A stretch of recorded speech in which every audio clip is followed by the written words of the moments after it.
Ready to All right. start? Yeah. So links and podcast that blah. I'll just talk about Puget Sound for a second, and then we'll just talk Then we about just bullshit for like an hour. yeah. Want to recapture the magic of the pre-podcast.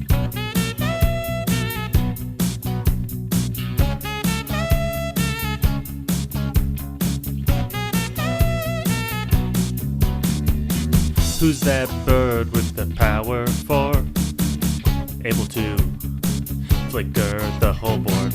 Legacy's bird, serpent in flight. It may be blue, but it's for mono white. On my list, it's my companion. Singleton, don't need another one. File ticking up to 5. He's coming, the nomad of the sky. Time to pay 3 now. 8th card is free now. Flicker the team now. 5-0 some leagues now. He's that bird with the power for. Can be found in challenge top scores. Instilling fears, matches take all day. Playing fast, you'll have to learn the way. Clock ticking down, I keep my cool. There's nothing wrong, I'll still use port on you. I like it here where I can pretend. The Orion is making me content. Time to pay 3 now. 8th card is free now. Flicker the team now. 5-0 some leagues now. Hello and welcome to the Canadian Threshold, the legacy podcast that would be doing a McBain tech if you weren't two assholes. But we are. So we're just going to talk about some random stuff. My name is Quinn Omori. I'm here as always by co-host Jeff Kinsey. Jeff, Hey, how you Quinn. doing? I feel like this time we can have like an actual like little rapport here. Normally, I feel kind of pressured when it's like, "How you doing?" Because there's somebody else standing. Oh, like you got to waiting. move it on. I see. Yeah. I can switch it up. I don't really need to talk to McBain more. We could just do him first, and then we can really get into it before he cuts us off. I like that. Let's give it a try next time. I guess depending on how this goes. Yeah, I think it's going pretty well. On that note, if you haven't realized it and you have listened to the show before, you will have noticed that Brendan McBain is not here. He is up on the Sunshine Coast, keeping with the geography theme. I'll let everyone take a moment to look that up. Okay. Are you visiting his parents, I assume? He was when I talked to him on Friday. He called. We had a little Discord call going on when they were doing the prelim thing. And he called in with the most like robotic voice, going, "Can you hear me?" It's calling like beyond the fucking grave. Can you downsample the stream so I can see it? So he was at his parents then. I don't know if that's his current plan, is to just stay there for forever or for the week or whatever, but that's where he was at. We'll get a geography update on the next episode. As people wait for that with bated breath, I'm sure they've also been waiting for this. Do you want to do a little housekeeping? Oh yeah, it's the exact same as I feel like it's always been. Puget Sound Battleground 3, October 2nd and 3rd. Still tickets available. Very exciting. But right now we're on the precipice of finding out if the border is going to be closed still. As of the date of recording, it's closed right now, until the 15th? I think that's right. Yeah, 15th or whatever the Saturday. No, 15th. Yeah. I don't know. 17th? Somewhere in the middle of the month. There. Yeah. So hopefully it, opens up at that point. Or if they push it, they push it to like 25th or something. Just another week or two. Just push it forward a little bit. Part of me is kind of hoping that the like federal election that's happening, like somebody will come in, or as part of the Liberals like re-getting power or whatever, they'll be like, our first action is to open the border. And part of me hopes for that, but part of me also hopes that when it does happen, it's done because it's evaluated as like, this is a good idea, not just like people want it and it'll be an easy political thing. So So it's we'll like see. it's the other side, right? Like it's the states that doesn't want to do it, not us. Is it? I thought it was us. No, because we're letting them in. Oh God, you're right. We are letting them in. If Oh they're if you're shit, we're double fucked. vaxxed, if you're double vaxxed, I need you to test. Like it's pretty safe. Yeah. Oh fuck. My optimism is decreasing. It's it could go either way because almost all American jurisdictions are much more lax on rules. Mm-hmm. Including the federal government, which now that Biden's in power has been like relatively reasonable, I guess. But also, there's like places in the states where like the hospitals are just full. So I could see them being like, look, if you're double vaxxed, the chance of you getting sick, probably pretty low, but just don't come here. Yeah. I really hope it does open. I've started getting my like I actually ordered everything that I should clarify everything that I'm missing for Yori on D&T.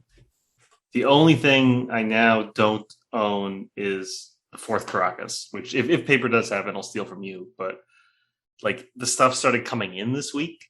I'm checking the mail every day with bated breath, and I'm like, "What's this? Oh, it's old border ley lines, right here. It's old border Field of Ruins, right here." Like, oh my god, you play? Oh yeah, I got Field of Ruined, and I was like, "What the fuck?" It's fucking good, but like, now that it's like I've always been excited, and now I'm getting the cards in paper, and it's like I really want to bust these out, and not just like on a 144p fucking webcam. So I don't know. I'm hoping. I need it. I need it. Yeah, I wonder if I'll be able to go too. I got the double shitty vaccine. I'm assuming if they open the border, there'll be some kind of agreement. Oh, right. You mean like because that was in Europe somewhere, right? They're like, double AstraZeneca. We're not about that. That doesn't count. No, most places in Europe it's fine because Britain is like has tons of people like that. But the States never rolled it out, so I feel like it might put me like first in line after old people for a booster though, so that's kind of tight. Like I think they're like if there's like you already have slightly lower efficiency.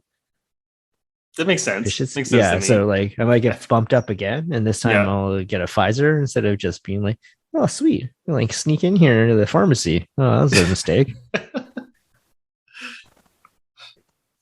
Yeah, I don't know. That would be pretty fucked if like it's open, there's a big amount of fanfare, we all get to go down, and then just you aren't able to.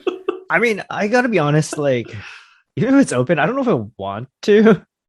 Yeah, I can feel that. I don't know. I went to a movie. We talked about that. I went to a movie yesterday. Yeah. And it was like felt fine, I guess. Like, do you have to be vaccinated for Future Sound?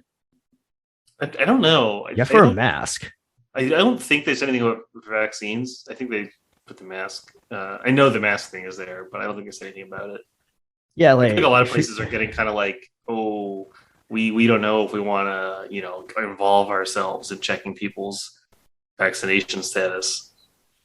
Yeah, and I guess it's like harder for them to like here when we have it, you just show that QR code and they have it like there's like an app. Yeah. Yeah. You missed something on housekeeping though. Is it the note to wear a mask and wash your hands? There's that. I figured you would get to that.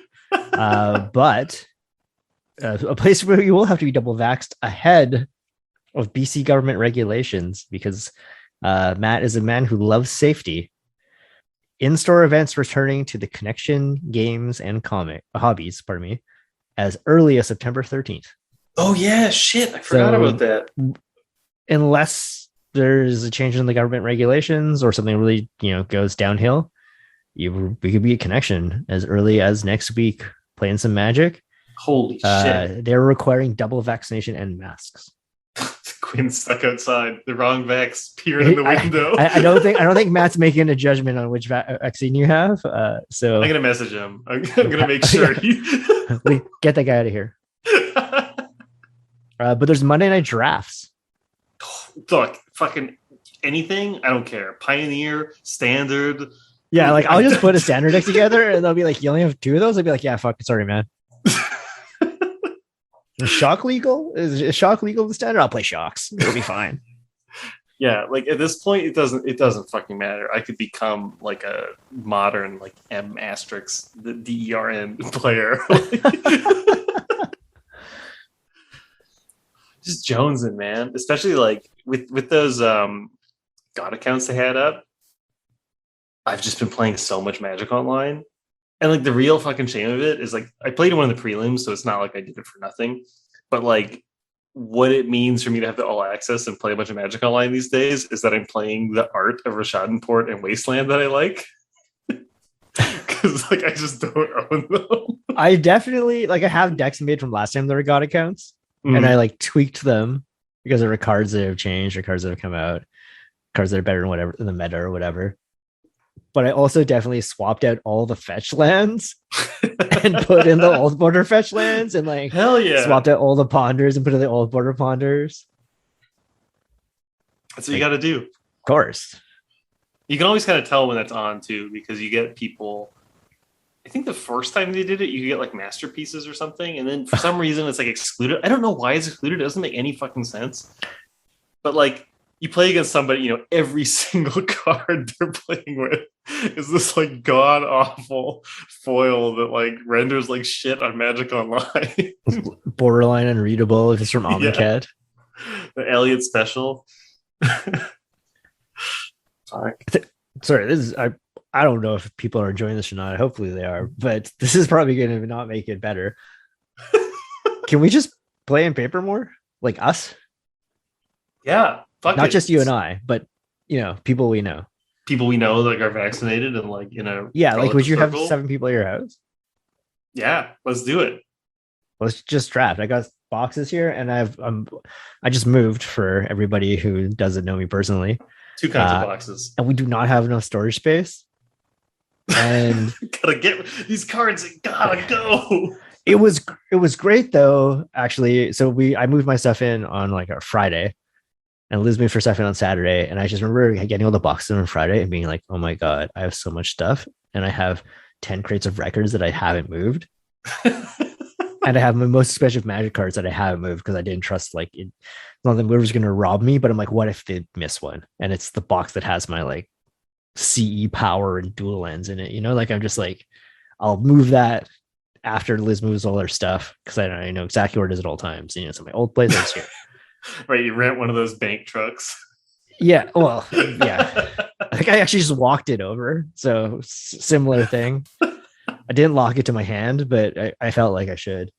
But I just remember like sitting here, I'm alone in this house on Friday. It's the day before Liz arrives with all their stuff and thinking like, I have so much shit. I'm almost 40, and I have like 40,000 Magic cards and like 500 records taking up all this room and like 4 vintage video game systems. And I'm like, oh God, she's gonna be so mad when she gets here. She's like, you're taking up all the space. But Liz also has tons of shit.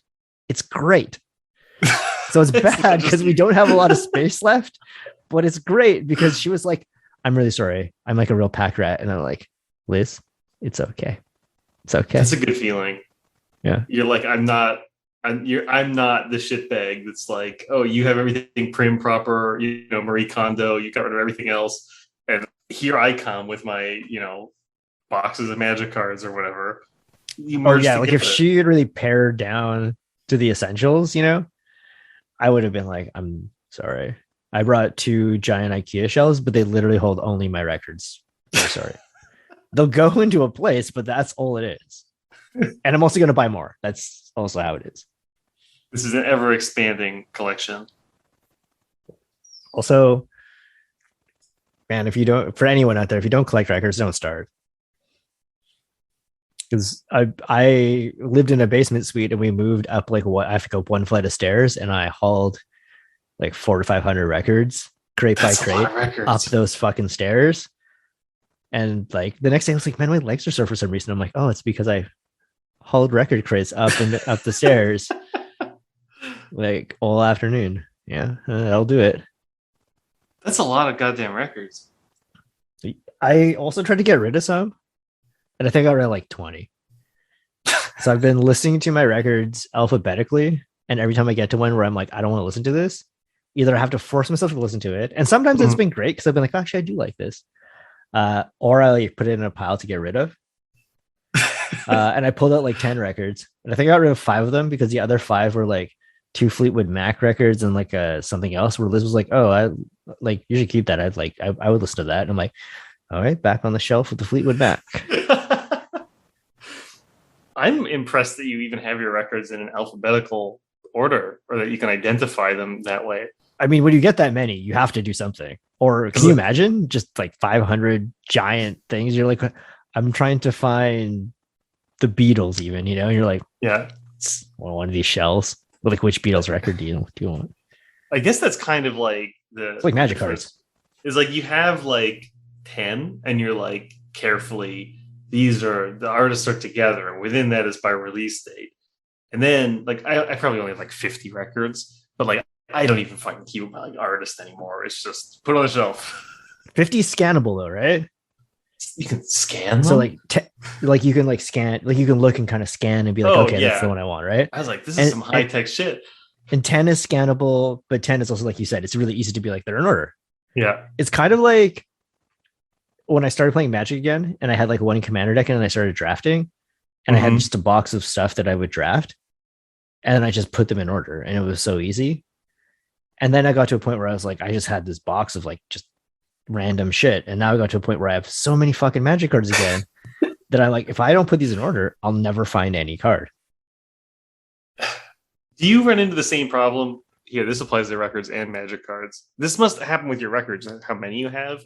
Like, it's probably a little easier with records because there's at least a consistent way you'd probably want to group them, you know, like just alphabetical by artist is like one thing. But like whenever I'm going through my Magic cards trying to like, get rid of them, I'm always going through, I start with one, you know, I pile. You can probably see a couple behind me on the shelf. And like I start going through it, like I'm going to clean this up. Because a lot of this is just trash, right? Like it's not even worth anything. It's not even worth bulking. It's just nothing. But I start going through and I'm like, oh, like Chittering Rats, that sees play in Pauper. I'm going to make a Pauper pile. And then I start stacking that up. And then, you know, it's, oh, Fire and Ice. This is a good card. Sometimes people play that. I'm going to start a sometimes legacy playable pile. And then I've turned my one large pile of Magic cards into like 18 different piles that I never end up doing anything proper with after that step. And they all just get merged into one fucking pile again later. So I do that. And I think the biggest problem with that is like card evaluation. And it's because we're thinking like you said, like Fire and Ice. Will it get played? Probably not, but it might. I've seen it in like you're gonna see some Strifo list, and you're gonna be like, "Oh, I have one Fire and Ice. This is perfect. Like I don't have modern to buy legal now." Because it feels shitty to be like buying a Fire and Ice when you're like, I've thrown out like 20 copies of Fire and Ice, you know?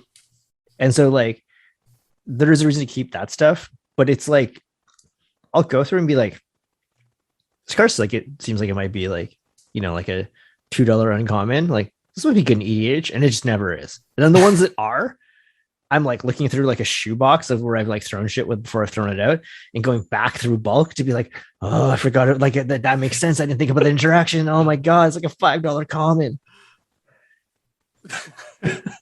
I gave my bulk to George.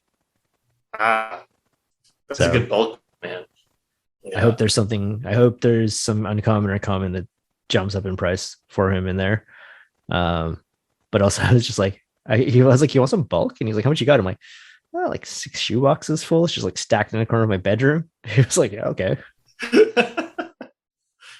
I part of my steps of getting rid of all this bulk and stuff and trying to like stop myself from evaluating what I think may be worth something is I got an app on my phone. It's like, I think it's like Delver Lens. It's on the Android App Store. Oh yeah.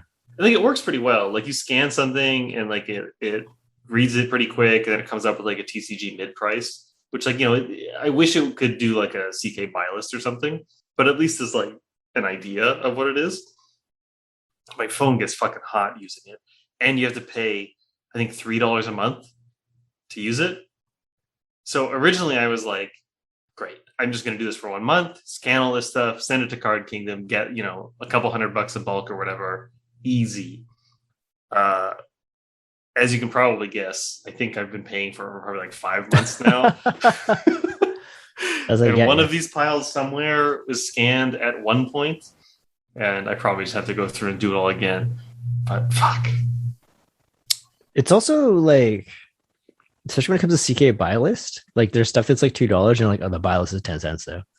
And there's stuff that's $2 where you're like, oh, the buy list is $1.50. Like the margin's almost zero for them because they just sell so many copies. Like I found a Knight's Whisper just in a pile. I moved all this like books and shit, and then like behind because there was more room in the shelf. Like I had to push things back. There was just like a little stack of cards, and I'm like, no, that's probably like garbage. And I'm like, just dump it. Like I'm fanning them out and directly into the trash. And I threw the Knight's Whisper and was like, oh no, that's like a $5 bill. Is it really? Knight's Whisper? Yeah, I think like Fifth Dawn or both. I think it was in Eternal Masters. Yeah, Fifth Dawn's probably the most expensive, but I think this one was a dual decks Jace versus Vraska copy. So the Fifth Dawn one's $550, Eternal Masters $464, and the dual decks one is $5. There's a mystery booster version for $477. Yeah, and Card Kingdom will pay you like $3 for them. It's a good deal. American. I also have sold every single one, so every once in a while, like some Stormless will be earning one Knight's Whisper. I'm like, well, I'm not doing that. Sorry. I'm sure there's a fool there's some corner case where this is great, but I'll take $3. Sorry. I love the principles too. Right? I just sold 10 of these. No way in hell am I buying one for $5. Oh, absolutely not. Like that's great. So I alluded to it, and we talked a bit pre-show. I think we'll probably try to recap it, but the God accounts are up. Have you've been playing anything? Quinn, the Sega Genesis on the weekend, ice cream for dinner, Magical Line player. I haven't been able to Blockbuster rental ice cream for dinner because I've been moving. Actually, we talked about it. I didn't even know they were on, and I like jokingly chastised you to be like, "Tell me this shit, please." Which is also actually like, and realistically, I jokingly chastised you, but I read Magic Twitter still. So I was moving. I was still reading Magic Twitter, and I'm mostly on Legacy Twitter. And like, does everyone just have rental services that I follow? Like, nobody gave a shit about it. I think most people do. I found out about it from somebody retweeting like the Pastimes event and was like, "There's gonna be God accounts," and it was like the day that it was like getting released. And I was like, "Wait, what the fuck?"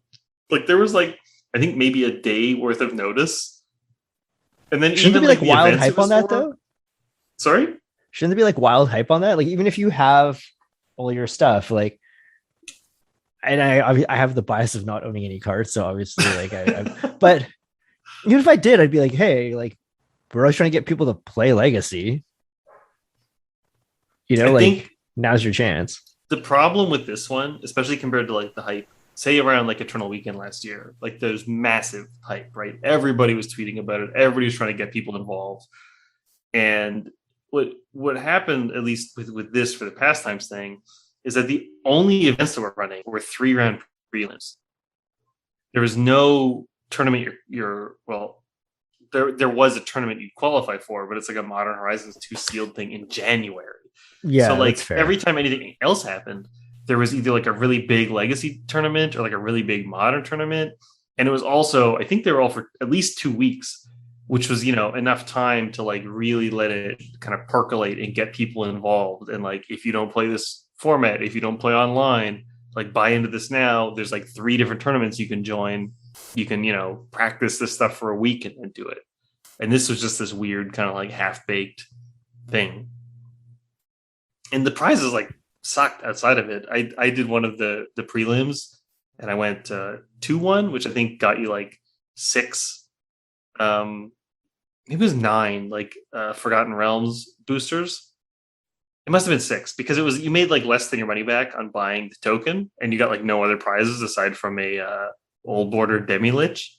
And if you came first, which is 3-0, you got 9 boosters, like $25 worth of stuff, and you got entry into the tournament in January. Into the which does tournament. sound cool, but I mean, it's that's weird. 6 packs of Modern Horizons online, right? What is? Like it's sealed. just the sealed thing. Yeah. Yeah. And I mean, that'll be cool. Like, I kind of wish that I won one because it's also kind of fucked. It's like New Year's Day. It's like, what? Yeah, it's January 1st. Oh, I couldn't play anyways. Well, I guess it depends how COVID's going. Yeah. So but, yeah, it's weird all around. It's not announced ahead of time. It's it's qualifying for something that doesn't make any sense. All of the different formats have nothing to do with the thing you qualify for. There's no like sizable event happening. Like, I don't know. Implementation D-. Do you get anything for going to O3? Because I bought entry just to get the token, and then I never like actually went to the event. I believe you do get an old border demi lich, which I think is about 4 tickets. Do you actually feel like use the token to get into the event, or do you just have to like register for the event? I'll figure this out later. You have to use the token to get in the event, but you can still actually it's probably gone because the all access is gone as of today. Access, yeah. Okay. So well, I don't Dream's, get a Dream's dead. It's fine. I do want to actually Demi Lich.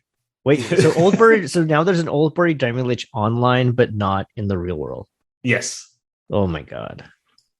Stop! Help us, please. But that's also the same thing with the other weird like foils and stuff, right? Is like old border fetches are online. Oh yeah, but aren't the fetches in paper only foil? No, the fetches are also non-foil, but like Prismatic Vista. Prismatic Vista does exist online old border non-foil, and it does not exist outside of online old border non-foil. The MH1 cards. Wait, but oh no, yeah, you're right. Never mind. I'm thinking of an MH2 card. Who the fuck knows? Remember that the chart of like what you want where? Because even the old border fetch lands were only in like the collector boosters, right? They're not in the actual like draft boosters. Like it made no fucking sense. Oh wait, the fetch lands weren't in the draft boosters? No, they were in like either like the set or like collector boosters. I'm hoping the set. I've been opening set boosters every once in a while, like when I go to the store. I could be wrong, but I think it's something extremely stupid. If they're not on the set boosters, I'm just mad at myself for like being like, maybe I'll open a Misty Rainforest. Nope. Well, there's a reason for that. That would just be so funny. It's not a big deal. It's just like, I'll go buy some stuff at like Stronghold, and since we don't play there, I'm like, yeah, maybe a set booster. Why not? I need to open some packs. I'm going to message everybody. As soon as we're done this, I'm going to message everybody we can do the cube draft. This is not podcast talk. I'd be like, let's draft. Quinn has his. This doesn't help you get shit out of your house, but you have your like has-been cube. We got to do that. You have a box of Dominaria. We got to do that. We have to play like... I have 2 draft sets. Are you ready for this? You're going to love this. Mm-hmm. What if you could run back Guilds of Ravnica? Is this the one you got when we bought the like Planeswalker special thing like forever ago? I have that and a full box. Oh my god! Because I got a box. Someone came back from a GP and sold me a box for like $100. I'm like, that's pretty cheap. I'll fucking buy that. And I put it in our Slack to be like, do you want to draft this? And everyone's like, yeah, buy it for $100. And then everyone's like, I don't want to draft it. What am I gonna do with this box of Guilds of Ravnica?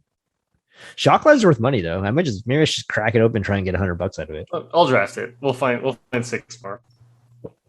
We could just like we could do half a box each. Anything. I just want to draft. We could Rochester the whole box. I have been listening to more of the receivables, and they keep talking about these old tournaments, and it's like team like Rochester draft. I think like I don't even think I know how the fuck Rochester draft works. It's like you open up the pack, you lay it all out, and then you take turns picking face up from the pack, right? Yeah. I was gonna say it's the same as at GP Vegas, but it was only me and Rob there, yeah, with like the beta draft.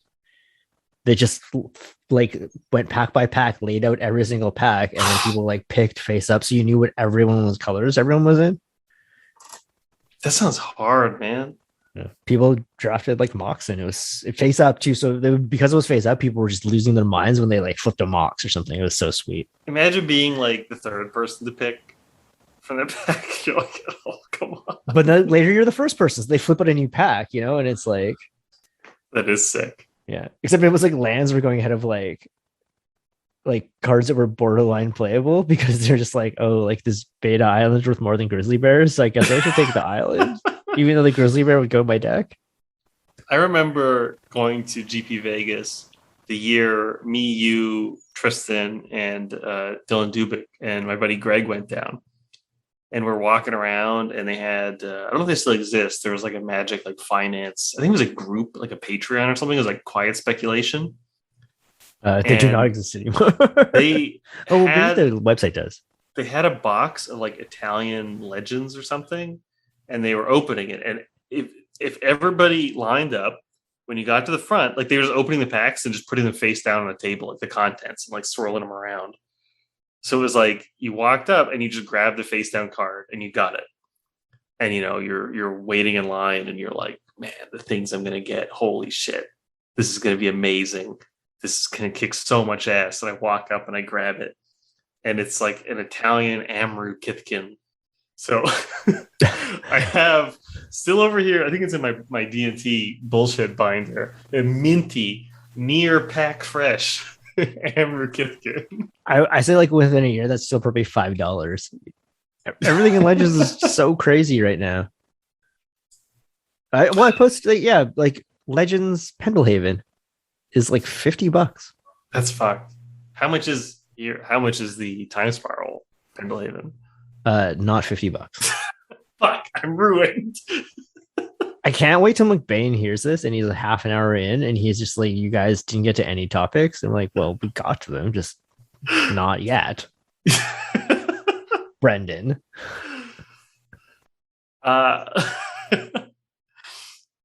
Topic wise, Magic Online, despite not playing in a prelim, you did play some, right? I did.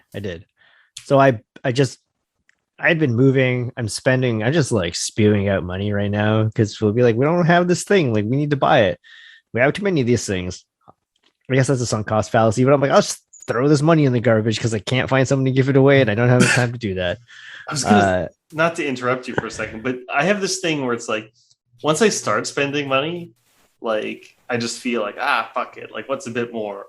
Presumably after like large purchases, like if we just like bought a car not that long ago, and all of a sudden it's like, wow, what's like $500 on this thing or that thing? It's like, it's not a good habit. This is the opposite of a large purchase because I was like, COVID came. I was very fortunate that like my work did relatively well, like we just kind of kept trucking along. So I didn't lose my job. I wasn't doing anything. I was probably doing less than I could have too, because I'm probably a bit overly cautious. Yeah. And so I was saving shitloads of money because I used to spend a lot of money like on pack wars and dinner and going out to shows and doing whatever, and I was doing literally nothing. I would buy more video games and like, hell yeah, that's pretty much it. And all someone was 40, so I've been like saving money for a long time, and I'm like, they can afford a place. I think I might be able to actually do it. This might be the year.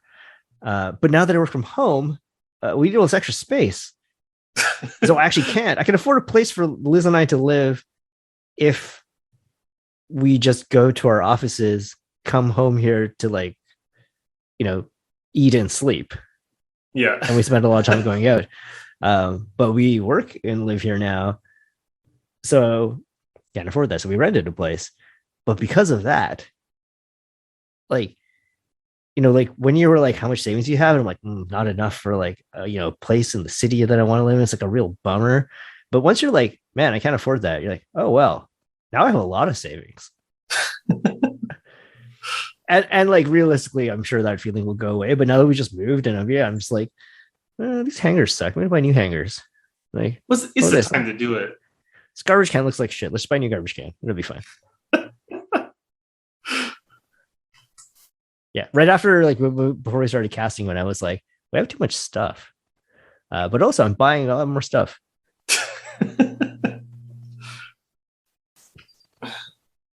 I mean, that's the way it goes. You don't want to fucking be in this house and be like, I'm going to replace these things eventually. And you just live there for 6 months. Like, I fucking hate these curtains. Yeah. That was a long way of saying that because I was spewing away money anyways, I was just like, I don't know if I could play one of these prelims. I'll pay $20 just for cards. So I played $20. I only had time to play 3.5 leagues. I'm in a league right now, so I'm going to finish that at some point. Keep those locked.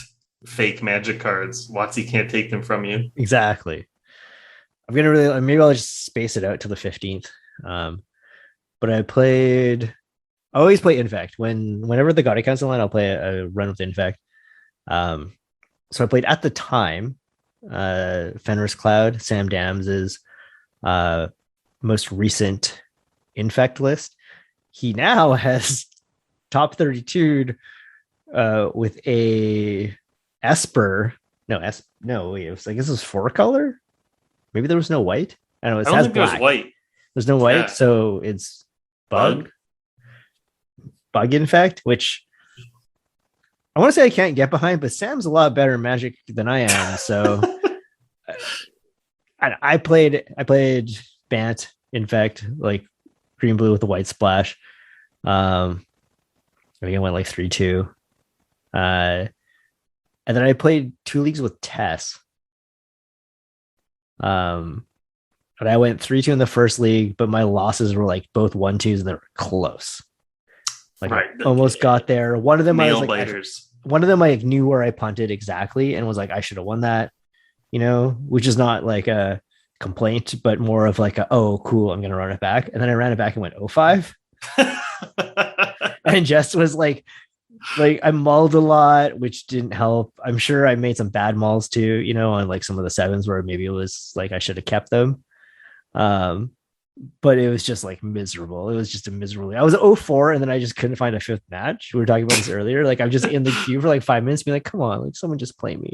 And then also I was like, imagine if you're like 0-4, you're like, whatever, I'll just play one more. And then, you lose the die roll and your opponent just goes like Lotus Petal, Chrome Mox Opal, LED, like Echo of Eons, and you're just like, fuck, why did I play this match? And I'm like, even if I match with someone, I think that's what I'm gonna do to someone. Probably that'll be the time I just get to like go off with the God Hand. I'm like, oh, just drop.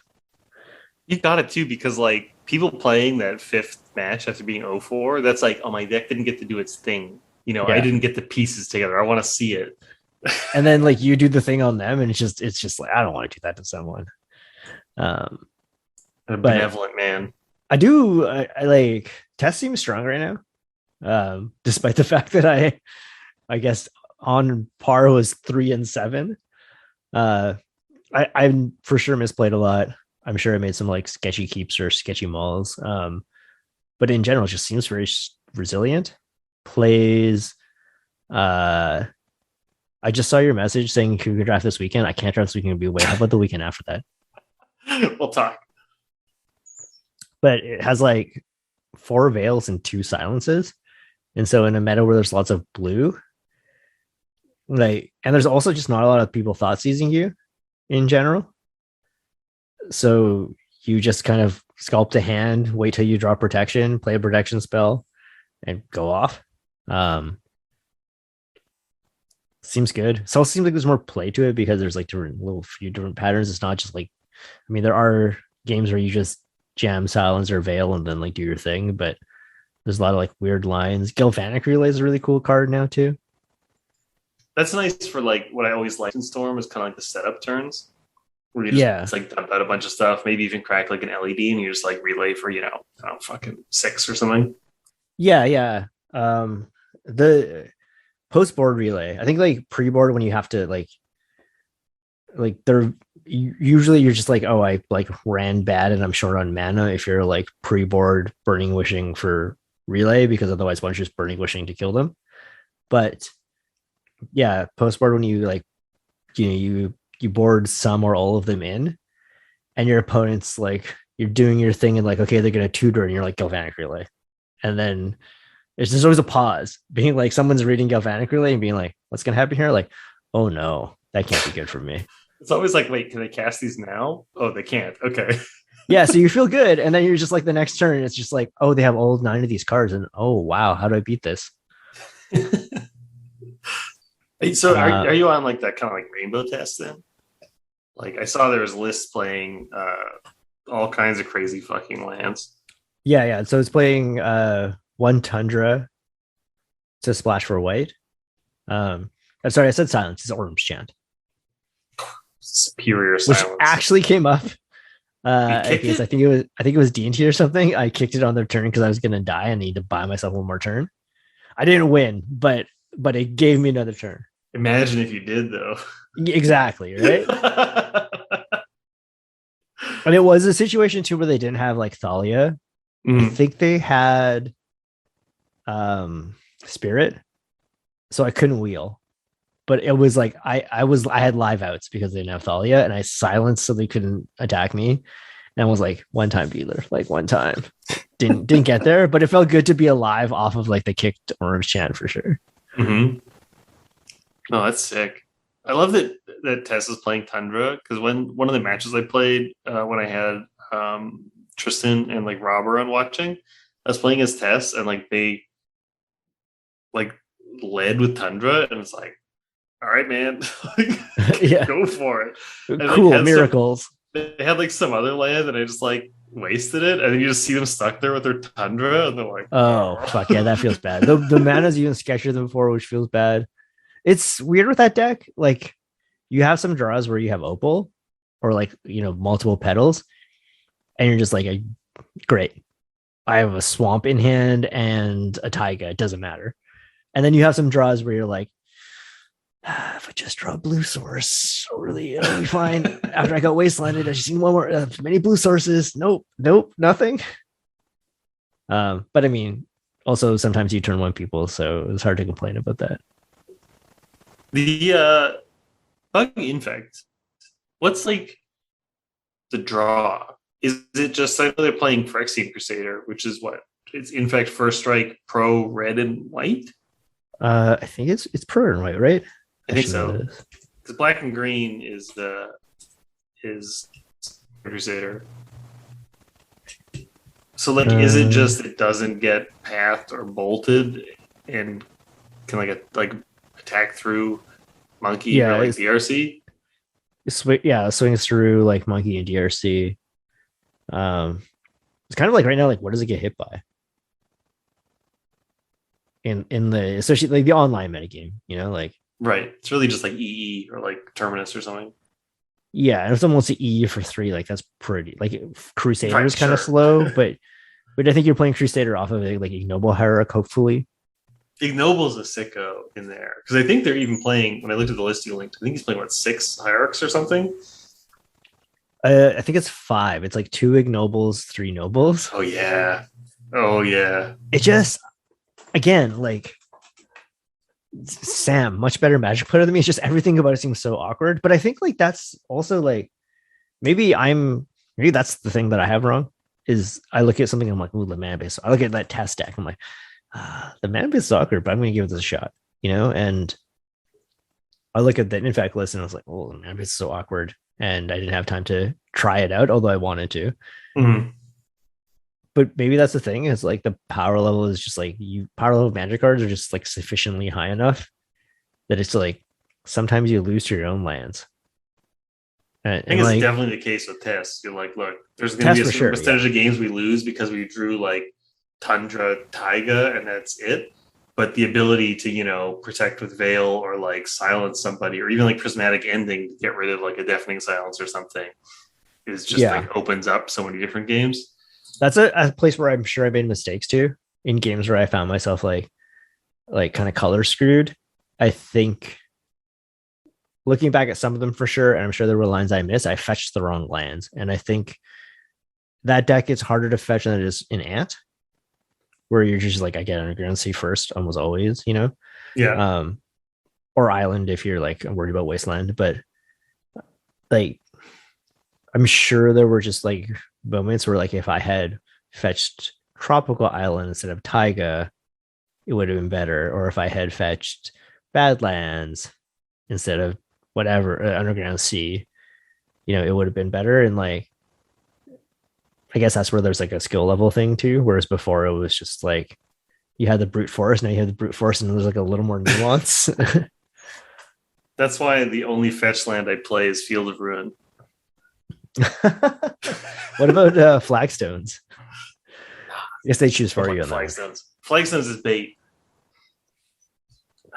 And then yeah, now I'm in a league with Omni Sneak that I haven't finished yet. Damn. Maybe I'll run into you tomorrow. What's your record? And then I'm 1-1. Okay, I gotta start a new league, but maybe I'll run into you. Let's go. But what have you been doing? You've been playing D&T. Yeah, I've been playing. I've played so much fucking D&T. I was just looking at my sheet here. I've played 12 leagues in the last 8 days. Wow, it's nuts.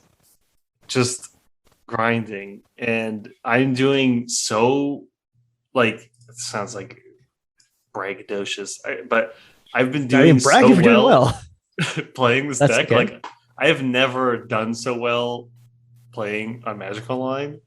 Like, normally when I'm on here, I'm usually just like, I'm cubing all the time, or, I'll do a league here and there. But if I'm not like really feeling the format, it's a lot harder. We talked about it before, but to like commit to playing like online a deck where it just starts to like feel like work or like an uphill battle.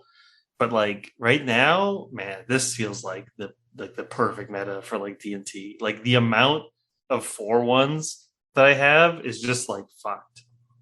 So in the last month, right now my record is 43-18. Which is pretty good. There's hidden in there. There's an 0-3. There's like a 2-3, but most of these are 4-1s, which is just crazy. Like, the deck feels like it can do like anything in the format right now, and I've run into so little like pure combo. Like, I feel like even stuff like Test is almost getting like a little slower by playing things like Orm's Chant. Like, seems to be going up a lot on like protection. That's the thing is like, yeah, there's less hands, like slightly less hands where you're just like go. Like, there were hands I had to mulligan, on like games that were bad for mulls, where I was like, no land, okay, and then I would like mulligan and be like 2 Veils and an Orm's Chant. And it's a little much. Or you keep a Veil and you're like, on a multiply, you're like, well, I got a Veil and I got this other stuff, and then your opponent goes like turn 1 Mom, and you're like, the Veil does nothing. The Veil's like goggles. Yeah. So like, the one thing I'm definitely the most afraid of running into that I also just like haven't seen like nearly fucking ever is like Doomsday. I mean, I've been Doomsday so many times.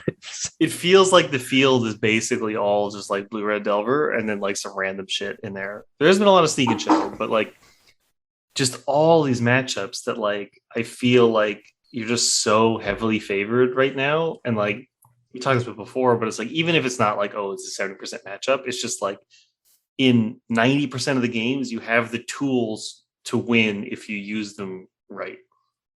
And there's a lot of like different decision points with the deck right now where, you have to decide like, do I want to hold on to the Solitude and try to like take some hits and get it in later? Or like, do I need to spew this right now? Pokes a bolt out of their hand. Yeah. It's funny because no one heard that. They don't even know the context. I'm not even going to try to retell it. It was way too complicated, but it basically comes down to me punting after trying to like, the worst part of this punt was like just intentionally making the choice, evaluating 2 options, looking at one option, which is objectively right and good, and then being like, you know what? I have something better. And if you have that feeling and you know an option's good, just go with the option you know is good. Like, you know what this is? We should call this down. Whenever someone tells a story, you should be like, you took the ivermectin. This is an obvious choice. It was good. What'd you do? Yeah, if I outthought it, and you're like, you know what? I forged my own path. I'm a maverick. Was that Joe Rogan? I should go to 1. I take the ivermectin. My immune system will take care of this DRC. Listen. Just the upside's huge right now. If the sequence of events happens, so I'm doing it. I love these situations looking back on the retrospect because it's like you have to think, what did I gain by trying to do this genius plan of mine? Right? Like I've next leveled this, and in the event everything works out perfectly, what did I get? And usually it's like something that's absolutely fucking minuscule. And it's like, what did I risk? And it's like absolutely everything that I didn't need to risk. I feel like I've done this. I can't think of any examples, unfortunately, but I know I've done this and then told this story.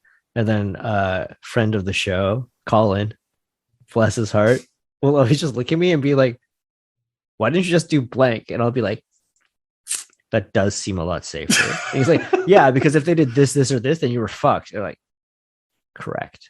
I was. But I didn't do that. And then this happened. And he was like, yeah, that's just stupid though. Like, You're right. Yep.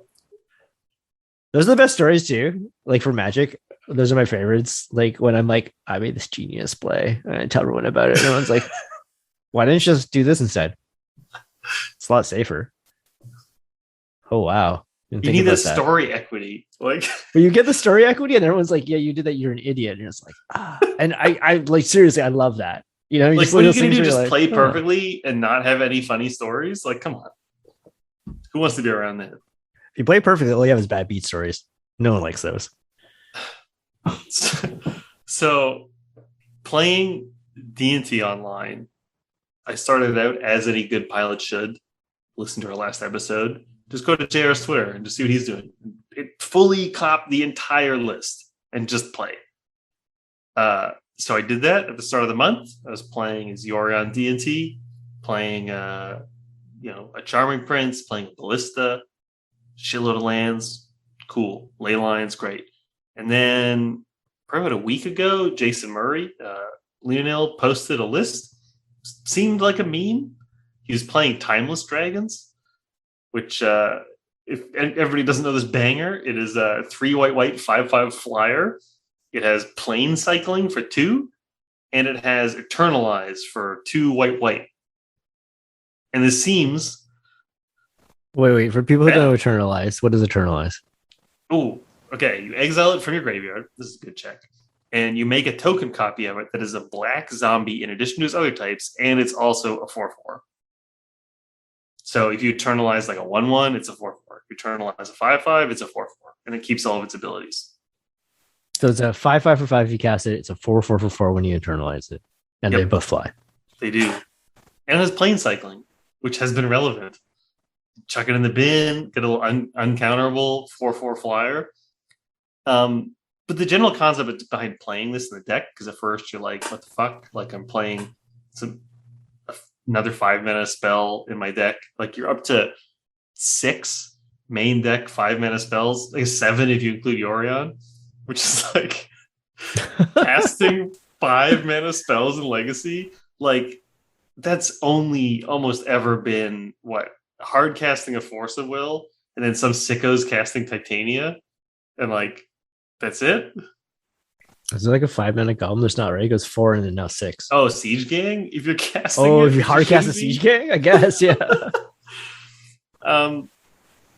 But so the concept behind playing this is that Delver has a really hard time beating flyers that are bigger than a 3/3. And it's true. If you have a 4/4 or a 5/5, you roadblock everything except a big dragon, different dragon, Murktide Regent, which, then you can keep all of your other removal and stuff to just focus on that specifically, because you can get an uncounterable thing into play that, they either 2/4 themselves, or if they're playing like Brazen Boar, they bounce it or something, and then sure. And it's been actually so sick. Like, I've been so surprised at how relevant it is, and just the land consistency also. Like, it's such a mana-hungry deck, and being able to go find a land while still having a threat like on layaway has been great. And the plane cycling is 2 colorless, right? Yeah.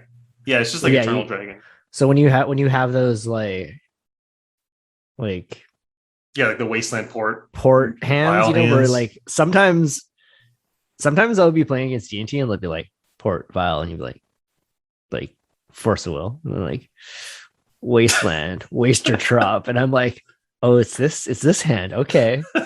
Show me a planes. And then like port again. I'm like, sure, keep porting me. Now we're both taxing ourselves. But yeah, if like I saw a second port and all of a sudden it was like plane cycle, it'd be like, oh no. Mm-hmm. It's actually, yeah, I can see that being like a big thing. Because like, the deck is like it's so mana hungry in general, and then it's also just like so white mana hungry. So it's been super good for that. And like it's just been sweet. You just have this big ass flyers that you can get out like relatively quickly. I mean, this is in the other Yornia deck too, but playing Field of Ruin, holy fuck, Field of Ruin kicks ass. I got Field of Ruined, and I still have the swamp in my deck, and I was like, it's like Field of Ruined my underground scene. I was like, yeah, fuck yeah, I have a swamp. And then they played another Field of Ruin the next turn, and I was like, oh no. Like now it's just Wasteland. Like on one hand, you have those hands that are like Port Wasteland, but when you have a hand that's Port Wasteland Field of Ruin, you're like, yeah, same thing. Like, you know, turn 2, I'm going to port them. Turn 3, I'm going to Field of Ruin, get a planes, and then you can like swords or something. It's untapped. Like, and so many people start fetching basics because they know you're a Wasteland deck. Because you want to play your own Wasteland, yeah. Yeah, and you start looking, and you're like, Blue Red Delver, like you normally don't play any, but I see you have like one island. I know you don't have a second, and you just start doing it, and like the only thing you're down on this Wasteland is like 2 mana because you go back a land. Like, it's so good. Like, I kind of want to play more than 2 because it's just really fucking good right now. I feel like mana everywhere is extremely greedy, and being able to do this is sick. It's also a forced shuffle. You can't like say no. So if somebody's, you know, putting stuff on top or something, you can just can like make them shuffle with the ponder. Yeah, it's like it is like other than D&T. Maybe I'm sure I must have got wastelanded, but there's not a wasteland. There's not a lot of blood moon. It feels like, and I'm sure this will shift, but it feels like a time to just be like, sure, I'm playing with dual lands. Like, do your worst. Yeah, definitely. I mean, you look at those fucking Blue Red Delver lists that are, I don't need like what, playing Steam Vents. Bulks and like 2 Steam Vents. Yeah. I did get owned two stories with I went to Field of Ruin. I played against Kai Sawatari the other week. This is one of the few times I played against Doomsday, and I got fucking crushed. But part of my Galaxy Brain plan for after his Doomsday was that I was going to Field of Ruin one of his lands, and then, you know, shuffle his pile, fuck him up, buy me some time, whatever. And I watched this back on his stream after, and watching him think this through was just great. So like Field of Ruin's on the stack, right? I'm targeting one of his underground seas. And you can see him sitting there, he's thinking, and he's like, this isn't good. Like, like, what are we going to do about this? And then he's like, wait. And he cycles like a Street Wraith, and he cycles another Street Wraith, and he gets the Edge of Autumn, which you can cycle by sacrificing a land. Oh, so he sacks the land and fizzles it. He sacks the land on the target, it fizzles. Not only do I not shuffle him, and I'm you don't just get down 2 mana for nothing. I don't get a land back. Like, oh man. Oh, wow. I was losing that game like 100% before that happened, but like, holy shit, I didn't even consider that was going to happen. Sweet. And then today, playing as Blue Red Delver, I Field Ruined them, and they bolted me in response. And I was like, that's really weird. And they dazed their bolt to bring the land back. And I was like, fuck. It's going to be so good. I fucking love doing that. I know. That's not even a Field Ruin thing. People do it against like Wasteland and stuff. Yeah, sometimes a Wasteland so rarely. Yeah. Especially when you have like 2 mana. So you can you can like float a blue, like play brainstorm, like daze it, pay for the brain, like still get the brainstorm, like feels so good. I feel like there's a category of things that happen in Legacy that I'm sure they're good, but like they feel way better than they are. It's not like a game changer, right? Like you did, like you got your opponent, and like, you know, you got up on tempo or mana or whatever, and it's like a good play. But yeah, it's not like I lost the game there. Yeah. But you're like, it goes like straight for the fucking morale. Like immediately I'm shook, you know. Oh, my favorite is like when I play D&T, and you know, they're like tap out, equip Jit, and I vines their creature every time. Every time it just feels like Yes. it feels like $1 million. Or you're like, especially paper, because like so it gets hex proof. I'm like, it's not hex proof. It's actually like you cannot target with spells. So, and they're like, so the equip does not happen. Like when you have to explain to someone, it's always like feels like I'm trying to smile because I want to be a shithead, but in my heart, is smiling as wide as it possibly can, being like, oh yeah, I'm gonna untap and then bad things are gonna happen. It's one of those Try to situations chip me. where like on the receiving side, how this works inside, but you're also like, Gotta am ask. I wrong? Gotta ask. Should I call a judge? Like, Yeah. this seems weird. I'm so sure this is what happens, but like maybe I'm wrong. This should not be Please. how a magic card works. Yeah.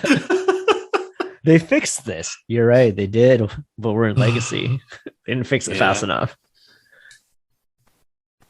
So I've just been having fun playing Yori on D&T. I'm still gonna keep playing. This is the most exciting part. Is like I've done all of those games, and I've recorded some information for all those games, and like I still am like, I'm not gonna do it tonight, but like tomorrow morning, like sometime in between meetings or whatever, like I'm gonna play some more leagues. I'm gonna go. I am so stoked for you right now because like I have not. It's actually better than I thought it would be, especially because I saw like Eli being like, I just like don't like playing legacy right now. Mm-hmm. And he's a guy who's like, I mean, stuck it out on goblins forever. And obviously different things can happen to throw you off magic. So it's certainly not like a slight against him at all. Like I don't know what's going on in his magic life or his regular life. But I remember reading that and be like, oh, is it bad as this? And I remember like the first game I fired up is this infect match. And my opponent, I lost a die roll. My opponent goes, plays a monkey. And I'm like, oh, fuck. This is what it's going to be like. And they like hit a ponder. And I'm like, oh, God. And they fuse the treasure and ponder. And I'm like, I guess I just play Glistener Elf. And like, I've got a daze. So it's not that bad. I'm going to just play land attack with monkey. And I'm like, oh, God. Like, I guess I have to let it hit me. And it just like exiles prismatic ending. And I'm like, this is the worst. Legacy is the worst right now. And like, that did not happen through the whole series of leagues I played. Mm-hmm. But I just remember like reading like it was Eli and someone else too who was like, I don't know, just legacy, the play patterns aren't great. I'm not having fun. And I'm like, well, I'm still gonna jam these leagues. And I just remember like that first game, I was like, oh fuck, this sucks. And that it's fine. It's I don't know, it's not my favorite, but it's not the worst either. I mean, I know that feeling for sure. Like every time, Oko existed and you're playing a game, and like as soon as you're in a matchup where like that happens or exists, you're just like, why am I playing this game? I'm not having fun. I'm not doing well. Like this just isn't a good use of my time.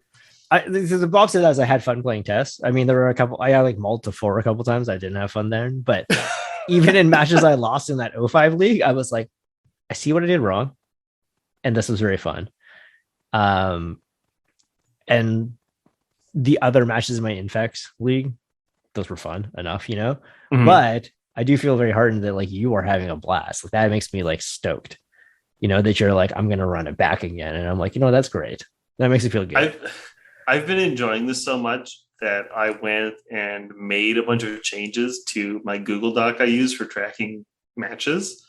Like there's a lot of things I meant to do for a long time, like cleaning up some formulas, organizing some stuff better, changing my scouter thing to work a little better and like check my last play history. Like I spent like an hour and a half last week working on this and like tidying it up and adding features and like making it look nice. And like I mentally had like a list of things I wanted to do with this for like, I don't know, a year, but it was just like I'd use it so rarely, or I'd be kind of like, I just came off like a 3-2 that I just lost badly. Like I'm not happy about this. So I was riding high. I got like the Excel juices flowing. It was a very good time. I feel great about that because like too, like you between the two of us, I think you were most recently like in a this sucks. I don't know what to do phase. Yep. And I hadn't played a lot of MTGO, so maybe I would have been different. But just playing paper, there's so much more variety. I'm just playing shitty decks that are hilarious, and I'm having a really great time playing Legacy. And I haven't been in like a real, despite what we say on the casts when McBain lets us go. I haven't been in a real like black pill doomer phase since like Ren and 6 era. Oko. I didn't love. I mean, I thought Oko should have been banned, but I just played decks that I'm like just like Okami, I dare That's you. true. You know, like I just switched what I was doing at. And even when like, you know, with like what's the 1-3 guy? 1-3 guy? Oh, That flashes Dreadhorde. Dreadhorde. Arcanist. I was thinking of like it's not even a 1-3, I was thinking of Hushbringer. I was like, that still exists, that fucker. Mask Vandal. You mean Mask Vandal? No, not Mask Vandal. But even in the Dreadhorde era, I just started playing that like Dreadhorde Mentor deck and was like, oh, okay, well, we can't beat him. Join him. And so, like, it's been a long time since I've been like really like down on Legacy, and I felt like there was a period for you like pretty recently where you were like, I don't really feel like playing. Yeah, I think Magic Online really brings that out if you're not enjoying the current format. Like we've talked about it a million times, you know. In paper, I don't care what the format is. I'll play D&T like every fucking week for the rest of my life, and I will be fine. But you know, there's wax and wane. It'll be Oko, Ran 6. This sucks, but like I'm going to be at every event. I'm going to be at every weekly, and I'm going to be playing the deck, you know, regardless, because just the in-person interaction, the way games and stuff go, is so much more fun. But on Magic Online, it really feels like, you know, if you're not doing at least like semi well and you're trying to play a lot, like it just doesn't feel good. If you're not having fun at the game, there's not like interacting with your opponent. I mean, you can chat, but it's not the same. Yeah. And sometimes it's more unpleasant, depending on how it goes. Before we wrap things up, you have another line here. This is XJ Mistake Stompy, and I know exactly what you're talking about. And did you play this? I did do a league with XJ Mistake Stompy. So first of all, JR had the gall to post about this deck, I think the day after we recorded with him, which is like, come on, man, you can't hide that from us. I really wanted to play this, and I just haven't had time to like sleeve it up because I was playing decks where I'm like, I kind of know what I'm doing. Yeah. Marginally. It looks, to me, it looks sweet. I am like, I love this kind of miserable shit. It is sweet. Like, I mean, it's a stompy deck, right? So like, if you don't like the flavor of just like locking people out and winning with whatever, like this deck isn't going to change your opinion on that.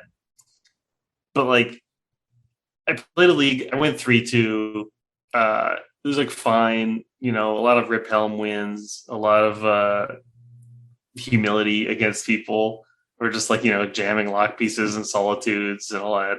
I didn't get to win by attacking with Kahira ever. And of note, though, Kahira does pump solitudes, so you can start attacking with 4-3s. Because they're elementals, yeah. Yeah, but it was fine. It was fun. I think there's definitely something there. You have to own some moats if you want to play it, which is rough. That's the other part of this, is that I mean, I would have definitely played it online if the god accounts were around longer. But I remember looking at this being like, oh, I have most of these cards, and then being like, oh, I don't have Mox Diamonds. Ooh, I don't have that many humilities. Ooh, I don't have moats. And then being like, at first disappointed, and then being like, no, I've just been saved from myself. Yeah. I don't think you make many friends playing in person. But I did have one extreme highlight. So I think I was maybe 1-1 in the league, and you know, you start a game. There's a little pause beforehand when you're revealing your companion. I reveal Kahira, and my opponent reveals Kahira. And I was like, oh, fuck. Like, what the hell is this mirror? Like the Rip Helm, you know, humility mirror. Like, what the fuck is this? And we end up 1-1 just by, you know, circumstance. Somebody gets the combo off quick, whatever. I mean, you're also playing like Urza Saga and like Pithing Needle and stuff. So, like, beat down. Yeah, and the deck also has, this is worth noting, it has 0 ways to get rid of artifacts or enchantments. There's nothing in the deck or sideboard that gets rid of them. So you're dead to each other. Yes. So you both like turn on the combo for each other by way of like Leyline and Rip, but you just have this other weird game where you're trying to, you know, the best thing you can do is probably play like Court of Grace and like get a bunch of tokens. So we're in game 3 and we're playing, and my opponent has a rip out, so with my saga, I go and get Needle and just name Helm, so he can't rip Helm me.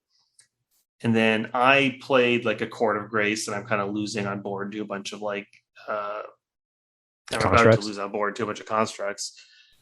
And then it goes to their turn. I draw my extra card. Great, whatever. Goes to their turn. They hit me, take the Monarchy, and then they play a moat for some reason. I think they had maybe they were going to like, hit them with angels. Else. So on my turn, I got to play a Humility. So they have the Monarchy, and now Humility plus Moat exists in the game. Neither deck. So Humility plus Moat exists in the game, and Needle is on. So you deck the Helm. Yeah. The only reason I won is because they have the Monarchy. Because they're drawing 2 cards a turn. That's incredible. And like I took off like all of my stops, and it went for probably like 3 or 4 turns, I think, before they realized exactly what was happening. Like what was going to happen? Like, yeah, it was like, oh, okay, pick it up. Oh my god, that was the best part of playing the deck. And like the fact that you can end up in this situation, if like you're playing kind of dumb too. Like you could end up in this situation just yourself. You do that. I gotta play Humility. I gotta play Moat, and then you're just like, oh fuck! They turned off. They turned off Helm. I'm fucked. So I mean that's cool. Any deck that can do that gets a lot of points. That gets some points. Anything else you would like to give points to? I feel like we should just move on to That's Gas. I think we're just going to That's Gas. And I was thinking about this.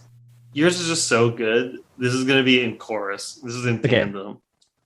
I'll let you do it, but this comes from my heart. I thought we were going to like 1, 2, 3, but this probably makes more sense. We want to shout out our very good friend Dylan again. He was recently married, so congratulations, man. I can't. Oh wait, no, there's two big things. Oh shit! News as of the year. I'll give you that one. I'll give you that one. Okay. I'll do Dylan, even though I should probably do this one because I know the other person, but it's fine. They're both good friends of ours. So Dylan, congratulations, man. Jeff? I would like to shout out my brother in arms, Rob, also been shouted out before, just welcomed a new child into the world. As of actually today, I believe, right? I think it was. He sent us the announcement. We found out today, which means yesterday. It happened today. Yeah, obviously. Cut out the part where we forgot about that for a second. Look, if anyone will understand how at least I operate, it's Rob, because I've known him for a long time, and he'll know that we threw this together in McBain's absence, like this morning. McBain wouldn't let us forget. He would have been on top of it. He would have. He, in true dad fashion, I think he waits for us to create the doc, and if we don't create it, he creates it the day before. But seriously, though, big congratulations to Rob and Jess for welcoming a new child in. It's very exciting. Is that a crib swap? I'm trying to think of white cards. I don't know. I mean, that's probably what's happening in the house today, right? Comes home, sorry, old baby. This isn't your crib anymore. I don't. Yeah, is the old? Imagine the old baby still loves the crib. Anyway, okay, we don't have to. There's a lot of stuff about kids I don't know. Where I'm like, this is not a child rearing podcast. No, geography only. Anything else before we call it a day? No, I did want to mention. I think everybody listening to this is on here at this point, but sometimes they do see new things coming in. I'm on Twitter at Jeff DKK. Quinn's on Twitter at Quinnomori. We're both on Twitter, and McBain too at Canadian Thresh, right? Or is it at yes, Thresh? At Canadian Thresh. Yep. The Canadian Threshold at gmail.com if you want to email us. Canadian Threshold on Twitch. I was hoping if this God account thing went on for a bit longer, we'd be able to actually find a date to stream. But between you moving, it only existing for a week, and me just kind of not wanting to for a bit, it was hard to schedule. So maybe when the next one happens, we'll try to set something up because it'll be fun. We also need to find some like appropriate shit pile of a deck. And I already played JR. I feel like there's a lot out there right now. I feel like I looked at some lists around. Even I was like, "Oh, really?" There's an enhanced Minotaur deck. Okay, the first time. Urza's We're doing a Saga repeat. getting Didgeridoo? what does it get didgeridoo? Maybe it doesn't. It should. It's two? one, right? Well, it's one. Yeah. Yeah. All right. Fuck yeah. We'll leave you everyone with that. Thanks everyone who made it this far. We'll see you in 2 thresholds. 5 mana spells and legacy.